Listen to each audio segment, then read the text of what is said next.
Jeg hedder Kirsten Skov, og jeg kommer fra Egaa Gymnasium. Og på Egaa, der har vi i nogle år efterhånden arbejdet med innovation og haft det som et pædagogisk indsatsområde.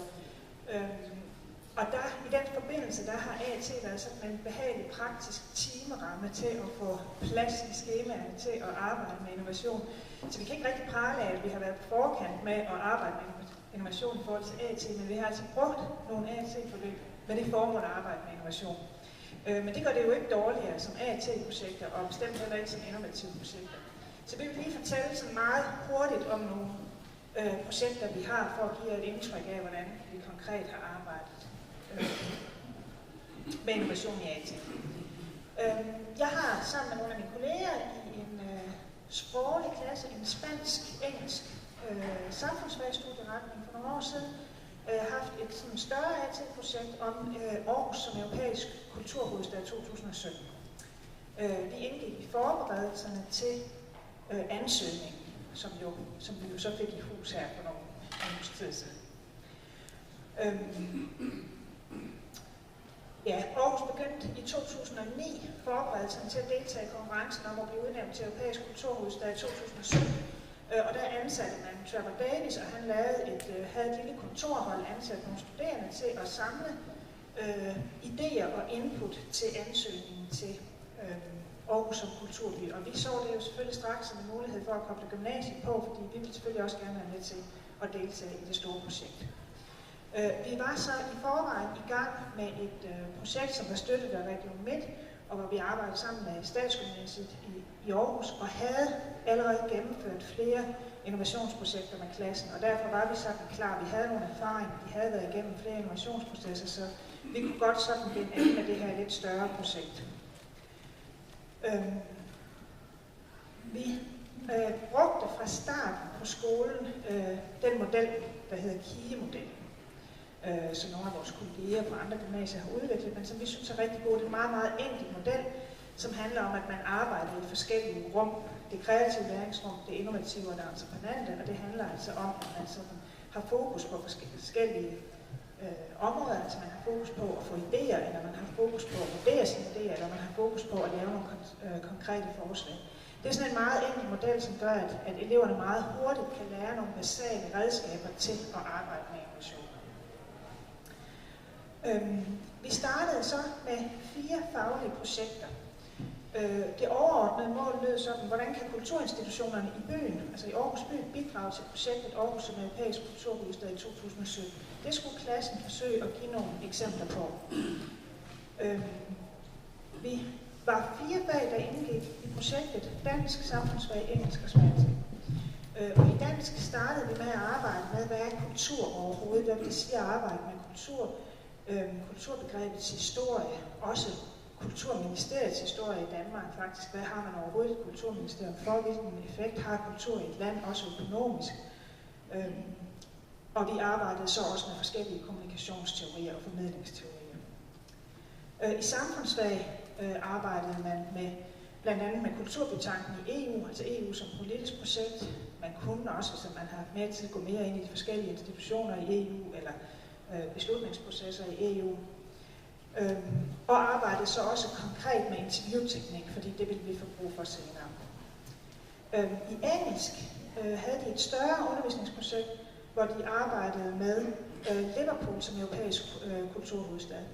Liverpool var kulturhovedstad i 2008 og fik rigtig, rigtig meget ud af det. Det var en nedslidt arbejderby, der ikke havde ret mange arbejdspladser tilbage, men fik rigtig, rigtig store effekter på mange parametre af at være kulturhovedstad. Og i engelsk studerede eleverne så Liverpools historie og selvopfattelse over tid, forskellige nedslag, historiske nedslag, og prøvede at se på, hvilke erfaringer der var med kulturhovedstaden.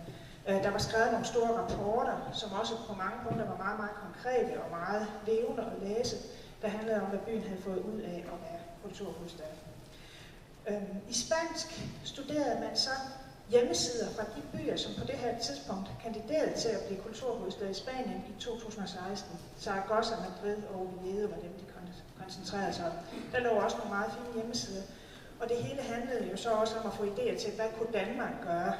Hvordan definerer man, hvad der karakteriserer Spanien, eller hvad der karakteriserer England, og som man, eller engelsk kultur, som man vil fokusere på, og hvad karakteriserer så dansk kultur, som vi kunne fokusere på i vores ansøgning.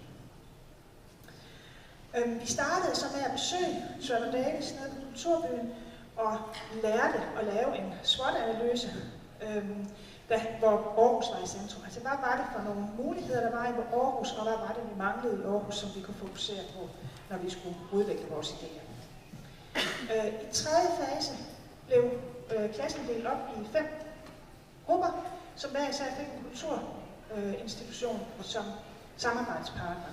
Og det er også noget af det, vi har lagt vægt på i mange af vores innovationsprojekter, at have samarbejdspartnere ude i byen. For som der også blev sagt tidligere, så er det meget vigtigt det der med, at innovation går ud på at skabe værdi for andre. Og det opfatter vi sådan meget konkret, at vi gerne vil skabe værdi for nogle andre end os selv på skolen, altså at samarbejde med andre ude i byen.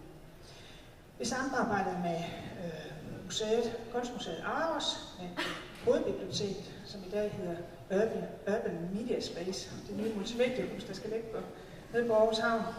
Vi arbejdede med Studenterhuset, med Vauxhall, som var musiksted, og med Aarhus Musikskole. Og eleverne var på besøg i de her virksomheder og fik et indtryk af, hvordan de var bygget op og hvilke formål de havde. Og skulle så prøve at lave nogle konkrete projekter, forslag til, hvad de her institutioner kunne bidrage med til Aarhus Kulturby 2017. De skulle så inddrage nogle af fagene i besvarelserne, især samfundsfag og dansk. De skulle lave en synopsis.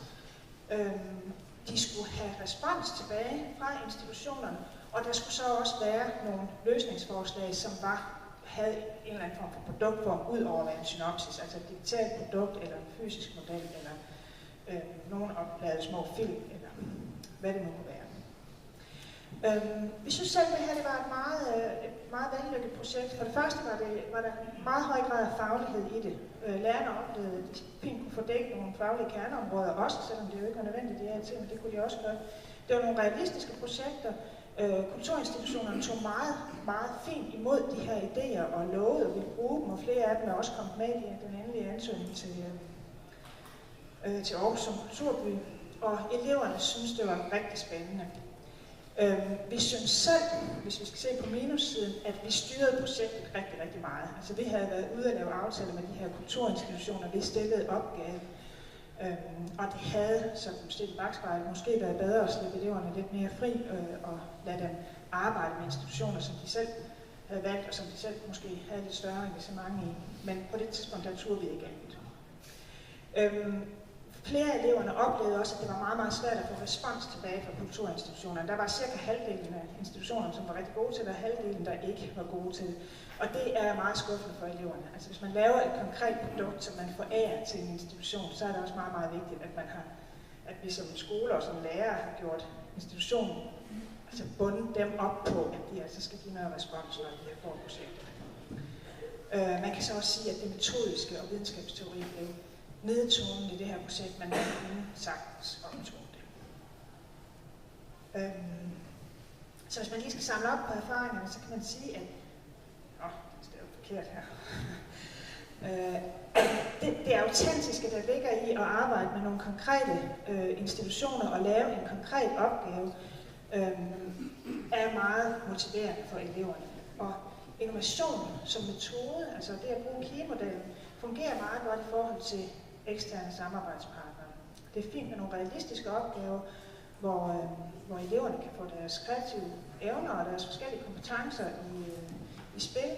Og så kræver det jo også en relativt stor selvstændighed af eleverne, selvom vi har lagt til rette og skaffet kulturinstitutionerne til dem, så skal de alligevel selv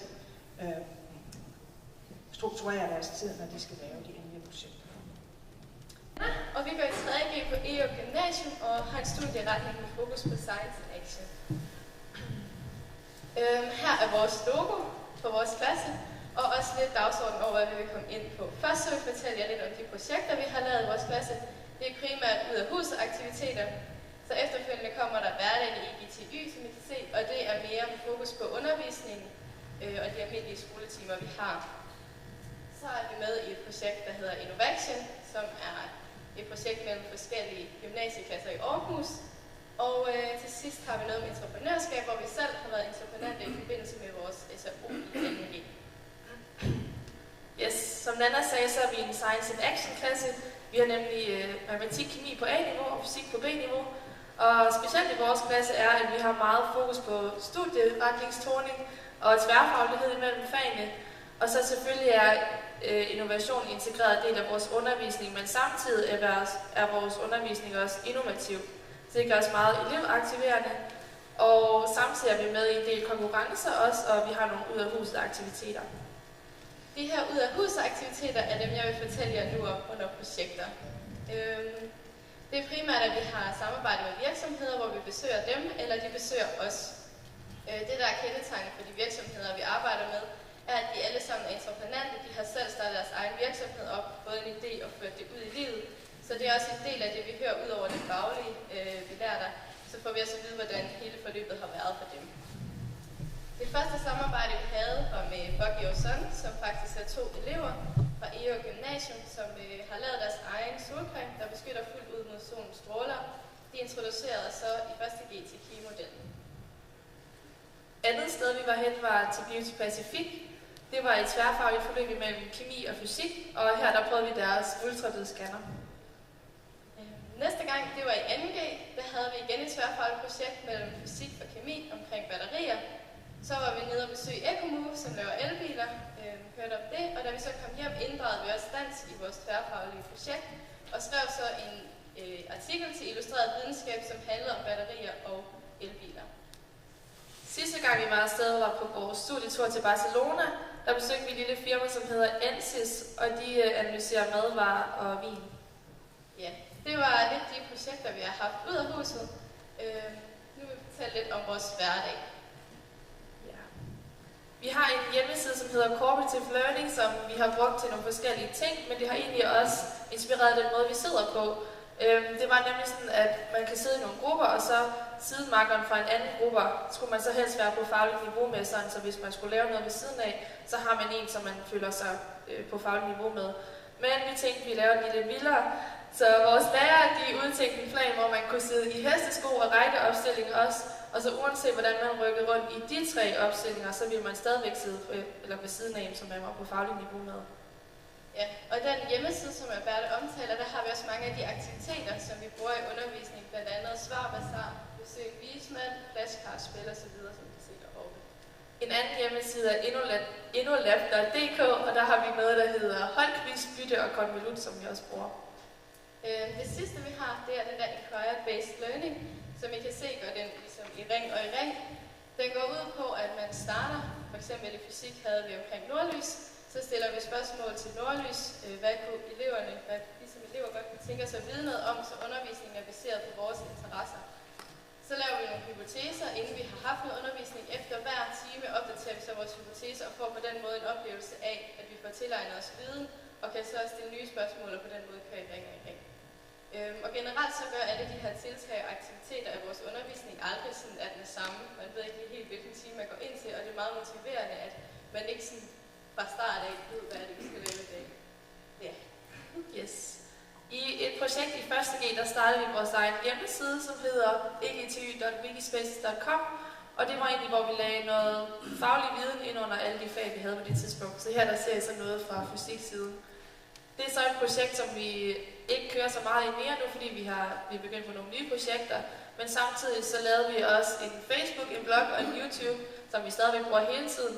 På Facebook-siden, der står der lidt personligt om os, hvad vi går og laver, hvad vi godt kan lide at lave. Sådan. Hvis vi har nogle links, vi tænker, som hinanden gerne vil se, så smider vi dem derhen også. Og på vores blog, der debatterer vi bare relevante emner. Og på vores YouTube-kanal ligger vi alle de videofilm ind, som vi laver i vores undervisning.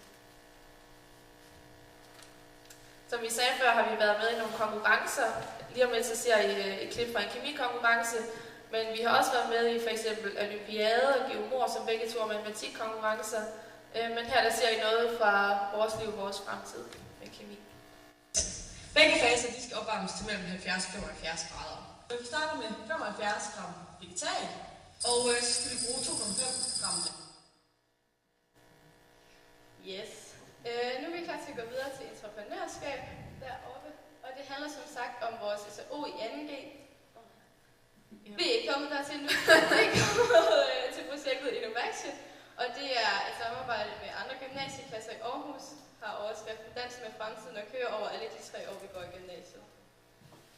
Meningen med det her projekt det var at give en elever, men også lærere en lyst til at kunne starte egen virksomhed. Og hvis man ikke har lysten, så får man i hvert fald evnen til det.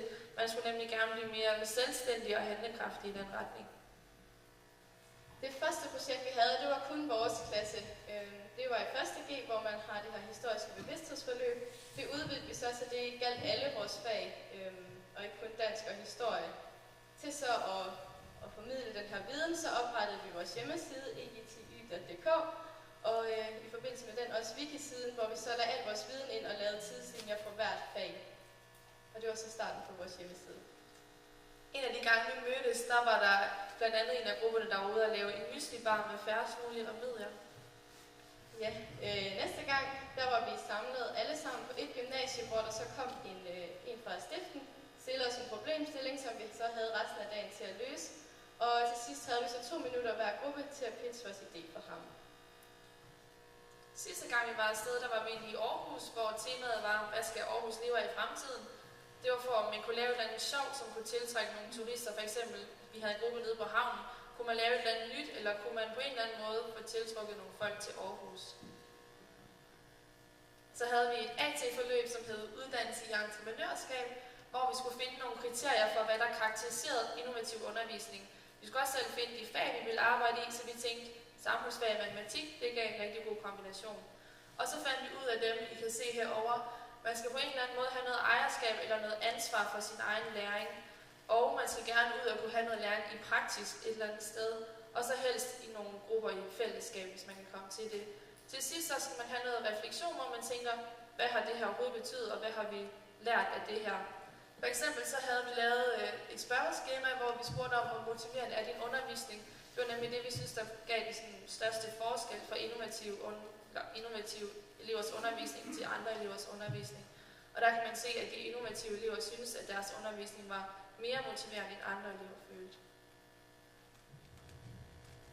Nu er vi klar til at gå videre til entreprenørskab. Og det var det, der handlede om vores SAO i 2G, men det tænker vi også lige så godt kunne være i forbindelse med et AT-projekt, man kørte det. Vi var tilmeldt 2 konkurrencer, Science Cup og Unge Forskere. Vi hører, om I synes kender de konkurrencer. Og sådan håndsoprækning. Ja, okay. Okay, jeg har hørt virkelig meget om det. Men som indledning til det, så havde vi et samarbejde med Studentervæksthuset for at få os bedst muligt i gang med vores projekt. Vi havde 4 workshops derinde, og det fungerede rigtig godt. Alle fra klassen var rigtig glade for det og følte, at vi fik meget ud af det. Første workshop, der havde vi noget om, hvem er vi og hvad vil vi? Hvad er min målsætning? Hvad er mine interesser? Hvad er det, jeg gerne vil arbejde med? Men samtidig lavede vi også en personlighedstest, hvor vi fandt ud af, hvilken type vi er i forhold til innovativt arbejde og entreprenørskab. Om man er den, der kommer med alle idéerne, eller man er den, der står for alt det administrative, eller hvilken funktion man har. Til anden workshop har vi forberedt et problem hjemmefra. Computeren går tør for strøm, det gør ondt, når vi vokser ben, vi fryser ved busstoppestedet, et eller andet, som irriterer sig i vores hverdag. Og til workshops skulle vi så finde en kontaktperson, som vidste mere om emnet og udviklingen af det, så vi kunne finde ud af, altså blive bekræftet eller afkræftet i, om det var noget at gå videre i med den her idé. Og få den her øvelse i selv at tage kontakt til forskere eller andre kontaktpersoner. Inden tredje workshop nåede vi også at have en workshop på EU, hvor vi lavede grupper, og det var så baseret ud fra, hvad vi havde lyst til, altså emnebaseret, men også ud fra de her personlighedstests, vi havde taget, så vi kunne få skabt nogle gode, dynamiske grupper, når vi skulle arbejde sammen i længere tid. På tredje workshop havde vi så det store, brede emne, de mange idéer, og begyndte så at kaste os ind til den bedste løsning for det her projekt. Så gik vi i gang med arbejdet, og ved fjerde workshop var vi rimelig godt i gang, og var så klar til at lære noget præstationsteknik, for eksempel hvordan vi står her for at folk og fremlægger, fordi man i de her konferencer går videre og kan risikere eller få chancen for at fremlægge sit projekt. Og vi har et lille eksempel på det, så nu vil vi gerne bede jer alle sammen om at rejse jer op og tage højre hånd i vejret, og så bare blive så godt med. Jeg prøver lige at stå der.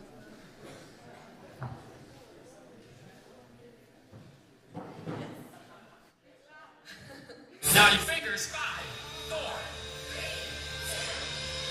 reverse, both hands. Up, punch, across. Crank, crank, stay down. Shoulder, chin, shoulder, and tap.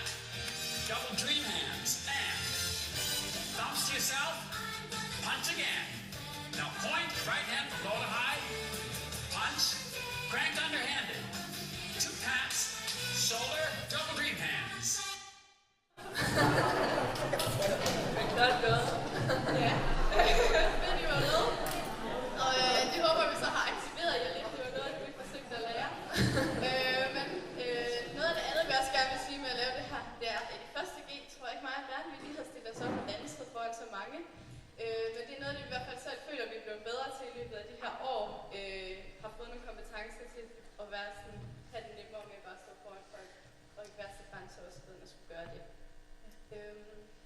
Udover de her workshops havde vi også andre tiltag, der gjorde det muligt at lave den her SAO. Vi havde nogle SAO-caféer efter skole, ligesom lektiecaféer, hvor vores lærere så var der til at hjælpe os med faglige spørgsmål og problemstillinger. Og udover det, så fungerede det også som et rigtig godt sted at mødes som gruppe, når man sådan har en travl hverdag, at vi får det koordineret. Vi havde de almindelige SAO-skrivedage, som jo så kunne være AT-skrivedage. Og til sidst rettede vi, altså grupperne, rettede hinandens projekter igennem, for at se, om det giver mening for andre, end os selv, der har siddet og arbejdet med det helt lang tid. Ja. Nu til unge forskere, og der var en del af jer, der allerede kendte det, men lige til dem, der måske ikke ved det, så er det en meget bred konkurrence, hvor man både kan dykke ned i et emne, bare lege forsker, få en stor viden omkring det, eller man kan udvikle et projekt, en prototype. Vi havde 6 grupper med. Der var 2, der gik videre til semifinalen, og en enkelt gruppe gik videre til finalen, som I kan se her. Og i finalen der var der 24 projekter. 2 af dem var 2.G'er, og resten var 3.G'er. Og der på vores klasse var så en af 2.G'erne, så det synes vi var rigtig flot. Så er der Science Cup. Det er meget mere produktorienteret. Der skal man helst have lavet en prototype af et eller andet for at kunne vinde det. Vi havde 4 grupper med. En af grupperne gik hele vejen til finalen, og vi har lige lille... 3 gymnasieelever fra Ålborghus Gymnasium har vundet Ingeniørforeningens opfinderkonkurrence Science Cup. Eleverne fra Ålborghus har opfundet en brusekabine, der genbruger brusevandet, samtidig med at badevandet bevarer varmen. Elevernes prototype og opfindelsen imponerede dommerkomiteen. Vandet løber så fra varmeværket her på Storbeholder op igennem blandingsbatteriet og ud af brusehovedet, og så løber det ned i vores lille kredsløb. Ja, så efter alt det, vi har været igennem og lavet her i 1. og 2G, har vi godt kunne mærke på os selv, at vi føler os faktisk mere kreative og innovative og handlekraftige. Så vi er gået i gang med et nyt projekt nu, som hedder Endnu et L, som vi fortæller lidt om. Yes. Det her projekt Endnu et L er først kommet til i 2. og 3G, men det startede tilbage i 1. G, hvor vi valgte at smide vores matematikbog ud og få en helt anderledes matematikundervisning. Vi startede der med at som lektie forberede os på at tænke over, hvordan kan vi bevise den her sætning, vi skal arbejde med i timen. I timen beviste vi den så.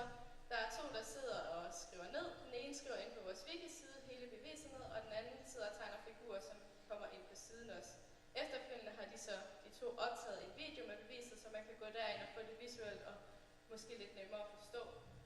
Inde på vores side var der så også flashcardspil med alle de formler, vi skulle kunne til eksamen. På et tidspunkt kommer vi så i tanke om, at vi også skal til eksamen. Vi har kun en online matematikbog, og hvad gør vi så, når vi sidder der i 3.G og skal huske det hele udenad? Det forsøger vi så at løse det problem. Ja. Først så havde vi egentlig kontaktet et bogforlag, men så blev vi enige med os selv om, det var egentlig ikke rigtigt det, vi ville. Så vi fandt et lille firma, der hedder Infogejst, som udvikler software. Så i samarbejde med dem skulle vi så kunne finde ud af at få lavet et format af hvor man både kunne have tekst, formler og video. Og som I kan se herovre i siden, så har de tilføjet noget, der hedder Videogejst Matematik og Videogejst Info. Infogejst Matematik og Video. Hvor det havde de slet ikke før vi kom, så det er faktisk noget, vi har udviklet i samarbejde med dem. Og så skulle vi jo finde et sted, hvor man kunne have den her offline e-bog på. Og det eneste sted, man kunne det, var på en iPad, for den kan nemlig både have tekst og formler og video, som vi jo skulle bruge. Så nu skulle vi jo så have penge til den her iPad, så vi stiftede vores egen forening, som hed Endnu et L. Og Egentlig så var foreningen jo bare til at få penge til vores iPads, men generelt så støtter foreningen også udviklingen af, som vi kan se, EDL, elevproducerede digitale læringsmidler. Og allerede nu så har foreningen faktisk givet 2 iPads til 2 andre elever på Egaa Gymnasium, som er med på vores fysik A-hold nu. Og så har det også inspireret til et kæmpestort projekt på Egaa, hvor der er 10 hold og 6 lærere, som nu er i gang med deres egen udvikling af en e-bog. Og det støttes så også af Undervisningsministeriet, det her projekt. Yes. Her på næste billede kan I så se, at vores videomatematikbog på C-niveau står inde i iBooks. Og på onsdag, der bliver den udgivet på iTunes U. Og som vi kan se her på næste dias, så står vi alle sammen som forfattere i bogen. Det specielle ved det her, det er, at vi bliver det første danske gymnasium, som udgiver en e-bog på iTunes U. Og ja, den er jo helt elevproduceret. Det er os selv, der har lavet den. Så det er jo helt specielt, og det glæder vi os meget til. Her ser I også et billede inden for bogen af, hvordan det kommer til at se ud. Og det specielle er jo som sagt, at der både er tekstformler og videoer. Og der er lige et eksempel her på en video. Jeg vil gerne bevise sætningen A endelig gange B endelig er lige A gange B endelig. Og det gør jeg ved at sige. Yes. Sidste billede er vores klasse omtalte EGTY, som sidder her med alle vores iPads. Og ja, så det kører ud, men det er vi rigtig glade for, og det er sådan, hvor vi er kommet til nu. Hvis I har nogle spørgsmål, er I velkommen til det, og ellers så bliver vi også lige i pausen, så kan I bare komme hen og snakke, hvis I gerne vil have en uddybning af noget af det, for det er jo rimelig overfladisk. Det var det, vi havde.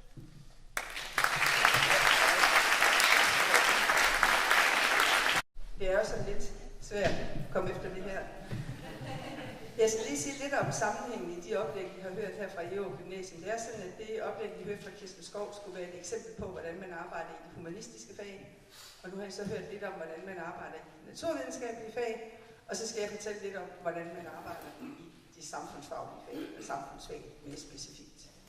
Og det er altså helt anderledes, vil jeg sige, meget mere lavpraktisk. Den klasse, jeg har arbejdet med, er en blandet studieretning, der har engelsk, spansk og samfundsfag og på den ene del, og den anden del havde mediefag og innovation. Og derfor var det sådan ret naturligt på et tidspunkt at gå ind og bruge de her innovative arbejdsformer i den her klasse, fordi det var ligesom noget, de skulle arbejde videre med. Og det, jeg fortæller om nu, er egentlig ikke et AT-forløb, men et almindeligt flerfagligt forløb, men det kunne lige så godt have været et AT-forløb. De faser, vi sådan har arbejdet med, det er jo, at vi først skal have noget faglig viden omkring det her emne. Og det emnet handler om, det er, at vi i Aarhus har et problem ude i et område, der hedder Gellerup, hvor der bor rigtig mange indvandrere. Og det er sådan set det problem, vi tog udgangspunkt i. Og den faglige viden fik man så, fordi det var flerfagligt i engelsk, ved at man har kigget på, hvilke problemer har man omkring indvandring i England. Og i dansk har kigget man på, hvordan medierne behandler indvandrerproblemerne, hvad er det for en diskurssætning, der sker i medierne. Og så i samfundsfag, som er mit eget fag, der arbejder vi så med integrationsteorier og identitetsproblemer. Og så er det sådan, at Ålborghus Kommune på det her tidspunkt netop havde udarbejdet en helhedsplan for Gellerup, som vi så også var inde og kigge på. Og det vil sige, at de materialer, man brugte i samfundsfag til at få den her faglige viden, det er for det første nogle af de ganske almindelige gængse lærebøger, som vi bruger i undervisningen. Og så var det links til Ålborghus Kommunes helhedsplan, og så var det links til en hel række institutioner og foreninger, som vi besøgte ude i Gellerup. Og hvor de her links til Gellerup-institutionerne var noget, som eleverne brugte til at forberede sig på, at vi så skulle på ekskursion derovre. Og vores program var, at vi var ude og snakke med et beskæftigelsesprojekt. Vi besøgte Foreningernes Hus, som tager sig af sådan noget med, hvad der sker, hvad der er af fritidstilbud derude i området. Og så var vi selvfølgelig oppe og besøge Bazaren, som er et kæmpe område, hvor indvandrerne har deres små forretninger, og hvor man føler sig hensendt til et tyrkisk marked, når man går rundt derude. Så besøgte vi Gellerup Museum, som er indrettet i en af de store, eksklusive 5-værelses lejligheder med udsigt ud over byen og Brabrand Sø osv., som virkelig er kunne have været sådan en liebhavelejlighed, men som så ikke er det, fordi den ligger derude. Og til sidst snakkede vi så med, eller ikke til sidst, men næstsidst snakkede vi med en ung sådan mønsterbryder, der var i gang med at lave noget information omkring Gellerup og stod for deres internetavis. Og til sidst besøgte vi så et stort idrætsanlæg, der er bygget derude, der hedder Globus One, og hørte, hvordan de arbejder med indvandrerne derude. Så det her, det var sådan, det man kunne sige, var vores faglige ballast til at så arbejde videre. Den næste fase var så den innovative proces, og der brugte vi KI-modellen, som I har hørt, den skal jeg ikke sige mere om. Men vi gjorde det i form af, at vi lavede en camp, hvor eleverne var fra skolen fra kl. 8:15 til kl. 9 om aftenen. Og vi startede med, som man typisk gør, når man laver innovation, så skal man have sådan nogle icebreakers eller energizers, hvor vi sådan ligesom får frigjort os selv. Og så blev eleverne stillet over for, at der var 3 hovedopgaver, som vi sådan havde identificeret, som man kan sige, ekskursionen ud til Gellerup også ligesom havde været bygget op omkring. Nemlig, der er nogle fritidsproblemer, der er nogle beboelsesproblemer, og så er der nogle beskæftigelsesproblemer. Så de kunne vælge et af de 3 emner, og så skulle de jo så komme med nogle forslag til, eller et forslag til, hvordan kan man gøre det bedre? Altså, hvordan kan man forbedre vilkårene ude i Gellerup, ud over det, som allerede ligger i helhedsplanen, som kommunen har vedtaget. Og som sagt, så skulle de så gå igennem KI-modellens 3 faser. Den kreative fase, hvor vi typisk bruger post-its, hvor man skriver alle idéer ned, og de bliver klistret op på en tavle. Det er en af måderne. Som supplement til det kan man bruge billedassociationer, altså vise dem nogle billeder, som så kan sætte nogle yderligere tanker i gang. Man kunne også have brugt Lego Serious Play, det bruger vi også nogle gange. Det har jeg selv været lidt skeptisk overfor, men da jeg selv har været udsat for det, så må jeg sige, at det virker til, at man faktisk kan generere idéer på den måde også. Men efter den her kreative fase, så har vi den innovative fase, som handler om at få udvalgt, hvad er det så for en idé, vi vil arbejde videre med. Og der er også nogle forskellige metoder, nemlig elevatortalen, som vi også hørte før.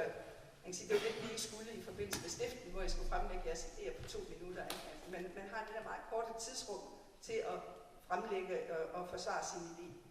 Man kan også dele eleverne op i dem, der er fortaler, og dem, der er djævelens advokater, og på den måde nå frem til, hvad er det egentlig, man vil arbejde med. Og når man så har fået en idé, så kan man lave det, vi kalder en idéstafet. Og det er alt sammen noget, I kan læse i Evelyn Funks bog om KI-modellen. Altså man kan lave sådan en idéstafet, hvor vi har den her idé, hvad kan vi så komme på derudover, som kan være med til at forbedre den her idé. Så i den hele taget den innovative fase arbejder med idéen.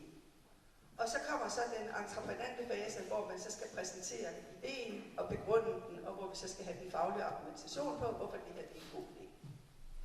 Og eleverne her, de skulle så fremstille en PowerPoint, som de præsenterede, og de 3 lærere, og hvor vi så kom med konstruktive kommentarer til. Så kunne man sige, at den næste fase i arbejdet kunne så være den her efterbehandling. Altså nu har vi ligesom haft det, der sker på skolen, og hvor de har fået idéerne. Men efterbehandlingen kunne jo så være præsentation for en autentisk modtager. Vi gjorde det sådan, at vi sendte dem ud til en journalist, vi havde mødt ude i Gellerup. Men man kunne også have sendt den til byrådspolitikere, eller beboerforeningens formand, eller andre. Men det, at der er en autentisk modtager, altså der er nogen, der får det her produkt som inspiration, er sådan lidt det, der er det afgørende. Og som sagt, så skal det give værdi for andre, og det førte også til, at der kom en artikel, nu behøver jeg ikke at vise den her, men der kom en artikel i den der internetavis, de har ude i Gellerup, hvor vores besøg blev omtalt, og hvor det er ikke set, men jeg tror, hun ville også skrive noget om de projekter, vi havde fået af de idéer, vi havde fået. Og i hvert fald for vores elever har det været en rigtig god oplevelse, fordi som de siger her, de kan ikke få nok af Bazar Vest, men de er enige om, at der skal ske noget, og mere end det som helhedsplanen, altså det kommunen har besluttet for at gøre bydelen til et attraktivt område. Det var altså det, de fik til oplæg, så at komme med nogle idéer til. Nu siger hvad er det faglige indhold? Jamen, hvis vi tager studieplanen, som jeg har lavet for det her forløb, så de faglige mål i samfundsfag, det er, at de har formuleret nogle fagligt funderede problemstillinger, indsamlet, vurderet og bearbejdet dansk og fremmedsprogligt materiale, det har de faktisk gjort i engelsk, til at undersøge problemstillinger og konkludere. De har også lært at anvende kvantitativ og kvalitativ metode. De har interviewet folk, de har kigget på statistikker osv., så det kan de også. De har sammenlignet sociale og kulturelle mønstre, det vil sige, at de for så vidt også er blevet præsenteret for den komparative metode. Og som sagt, så gik indgik der en ekskursion, det skal jeg komme tilbage til, hvad det har betydning. Men det er målsætningerne til faglige mål for samfundsfag, hvor jeg har fået hakket nogle pinde af gennem det her forløb. Men også hvis man skulle gøre det til et AT-forløb, jamen så kan man sige, så opfylder den jo faktisk alle 5 pinde i det her ved, at man har tilegnet sig viden om en sag, nemlig problemstillingen i Gellerup. Man har foretaget valg, afgrænsning og præcisering af sagen. Altså hvad skal der til for at gøre det bedre på beskæftigelsesområdet, på fritidsområdet, på boligområdet. Man kan perspektivere sagen, blandt andet ved at inddrage erfaringer fra England, også, og på den måde få det internationale aspekt med også. Og man kan også gå ind og vurdere fags og faglige metoders muligheder. Og så kommer det der med, kan man også demonstrere indsigt i videnskabelig tankegang, og det mener jeg så godt, man kan. Hvis vi tager de her videnskabsteoretiske begrebspar, som vi har begyndt at bruge ude hos os i AT-undervisningen, så kan man jo sige, at det er sådan et case study, vi har lavet her. Det er en afgrænset område i Ålborghus, og det vil sige, at det er meget videografisk, kvantitativt, kvalitativt. De metodiske forskelle på de 2 ting bliver også belyst. Det er en empirisk undersøgelse, vi har lavet. Vi har været ude og undersøge tingene. Det er observationel, hedder det, ja. Men altså, vi har været ude og observere i hvert fald. Så på den måde, og vi har også beskæftiget os med teori, på den måde kan man komme omkring mange af de her videnskabsteoretiske begrebspar og begreber, også i sådan et innovativt forløb. Ja, og så vil jeg egentlig bare sige, at hvis I er interesseret i at vide mere om projektet og se nogle af elevprodukterne osv., så ligger de på vores hjemmeside omkring innovation.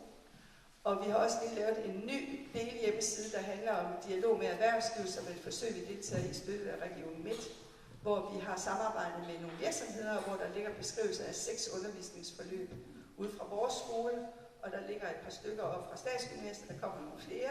Der er fra Skive Gymnasium og Lemvig Gymnasium, som alle sammen indgår i det her forløb.